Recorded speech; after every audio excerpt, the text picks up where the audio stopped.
Scalded country occurs in large areas of the semi-arid rangelands of western New South Wales. Scalds are associated with prior streams or active drainage lines and generally occur on country with a slope of less than 0.4%. In the Nyngan Soil Conservation District, in excess of 150,000 hectares of scalded country require rehabilitation. In general, the scalds form on the red-brown earth soils which show a sharp textural differentiation in the profile from a sandy or loamy topsoil to a heavy textured clay subsoil. The removal of vegetation from these soils by overgrazing, rabbits and drought in the early part of this century resulted in the erosion of the fine sandy loam topsoil. The crust, which exists in the top 2 to 3 millimetres of the remnant clay soil, prevents both the infiltration of water and the entrapment of wind-blown seed. The bare areas which result are scalds and are defined as saline alkaline soils with a pH of approximately 7.5. The particular problems experienced on scald surfaces are high soil temperature, wind and sand grain movement, high potential evaporation, low water infiltration rates, lack of seed source, and a reduction in germination sites. Therefore, successful reclamation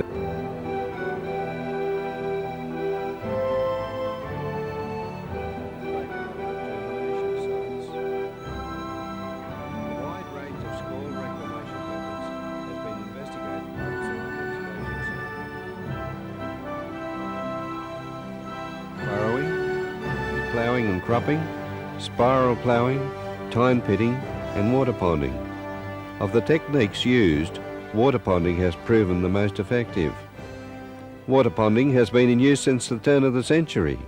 The technique has been improved and is currently used by the Soil Conservation Service to successfully reclaim semi-arid scald country in western New South Wales. Water ponds are generally horseshoe in shape and cover approximately 0.4 of a hectare in area. Banks are limited to an average length of 250 metres because the risk of breaching increases with length. With rain, each pond can contain up to 10 centimetres depth of water. Greater depths than this increase the likelihood of banks breaching, as well as encouraging undesirable species such as reeds. On flat scalds, ponds are completely enclosed and contain all the rain that falls. Replacing the earlier surveying method of using a dumpy level is the technique of using a laser system, enabling one operator to survey up to 50 hectares per day. The use of the laser level has made the operation 10 times more efficient than the earlier labour-intensive methods. The complete laser system costs about $20,000.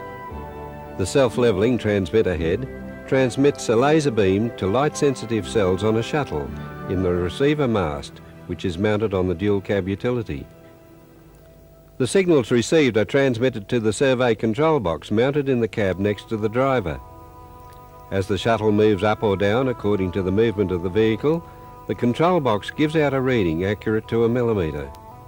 The tripmaster is an accurate device to measure the distance the vehicle has travelled, and the digital compass gives the bearing of the direction of travel. The scalded area to be surveyed is then traversed, and the height readings are entered on a grid map. On the grid map then, the 10 centimetre contour lines can be drawn. The water pond layout is commenced from the highest point on the scald and surveyed down the slope. A vacuum-operated tine marker has been attached to the vehicle for the purpose of marking where the pond should be constructed. A variety of implements have been used for building pond banks. However, road graders have proven to be the most efficient and economical machine for construction.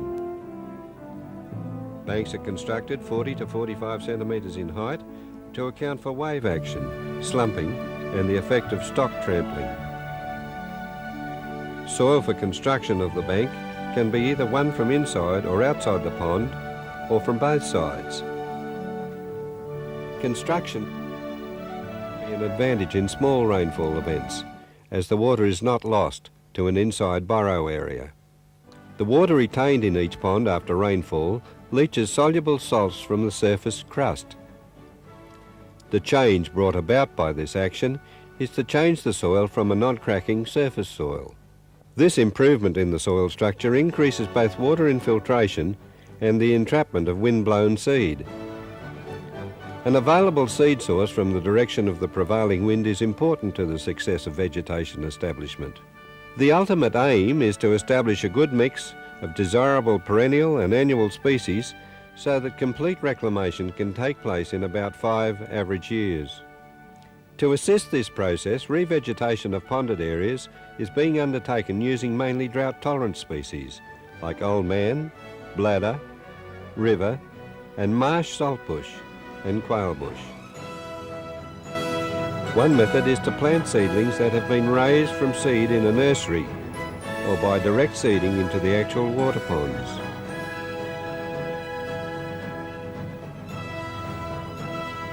Results so far reveal that under favourable climatic conditions, excellent results can be achieved, providing stock are excluded from the seeded area during the establishment period. Electric fencing is seen to be a viable means of protecting regenerating areas. It is both cheaper than conventional fencing and has the ability to be removed easily to another area once plants are established. The revegetation of scalded areas using water ponding will reduce high soil surface temperatures, reduce wind and sand grain movement, lower potential evaporation, increase infiltration and, most importantly, return to productivity previously unproductive areas. Low interest rate finance is available to eligible landholders through the Advances Scheme and the State Bank for the construction of water pond banks.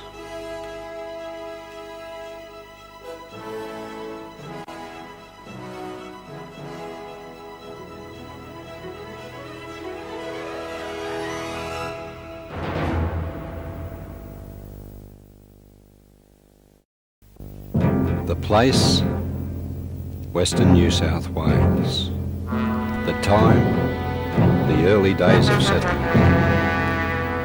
What was happening? The perennial vegetation was being removed. Large-scale land degradation was taking place. Wind and water erosion was rampant. The causes? Overstocking, rabbit plagues and drought. However, in more recent years, pastoral management has improved, with lower stocking rates, by subdivision of large paddocks and by creating more water points.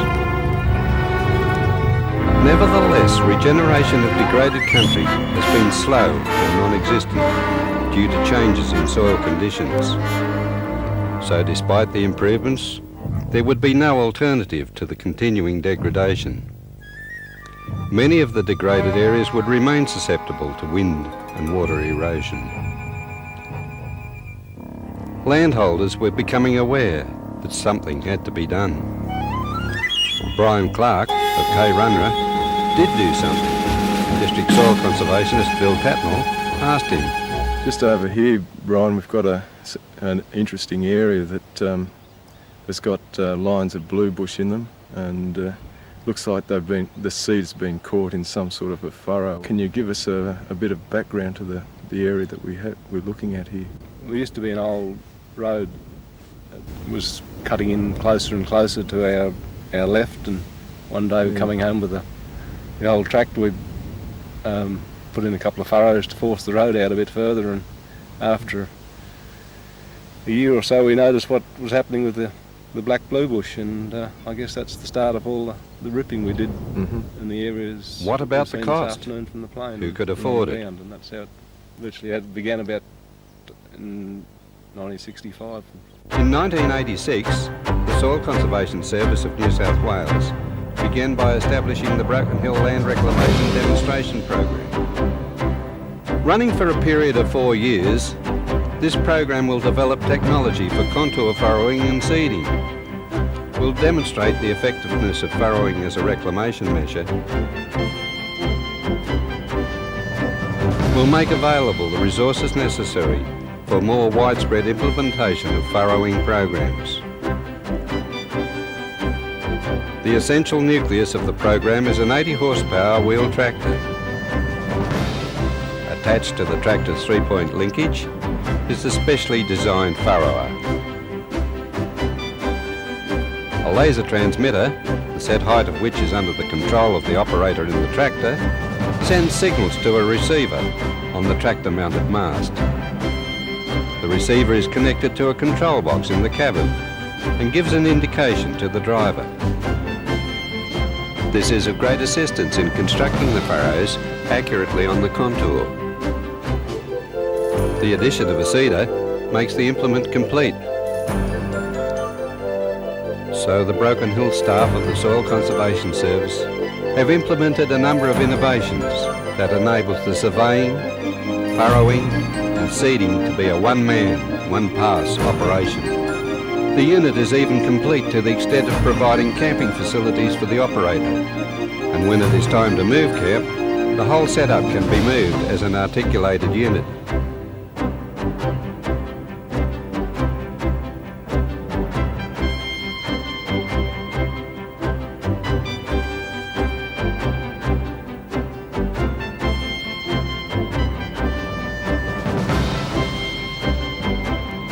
The farrows produced by the unit attempt to improve the hostile environment of the degraded soils by the regeneration of perennial bushes.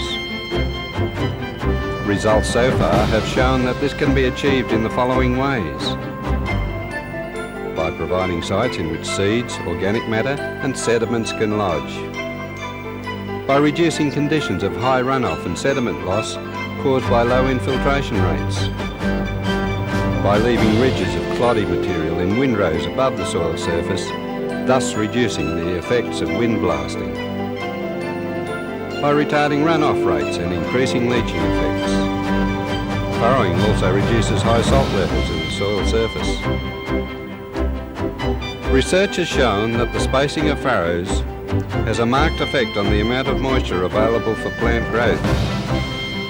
The subsoil in more widely spaced farrows stays wet longer due to the greater catchment area per farrow.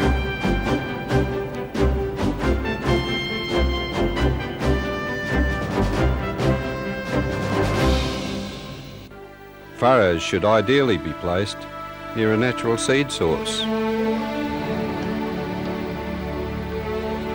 On the other hand, artificial seeding techniques are being trialled, and soil conservationist Jeff Beale reports, we're working on improving our seeding techniques by determining the best pre-sowing treatment of seed and the best depth to sow, and in particular the best position to place the seed in relation to the furrow, whether that be in this area below the furrow, on the windrow of soil thrown up by the furrower, either on the sides or on the top, in the bottom of the furrow, on the sides of the uphill furrow, or in this area above where we get a lot of water ponding. The species being investigated include perennial saltbush, black bluebush, old man saltbush, prickly wattle and perennial grass species. Furrows of the current design, surveyed close to the contour, maximise runoff control and will not cause an erosion problem in the event of heavy rain.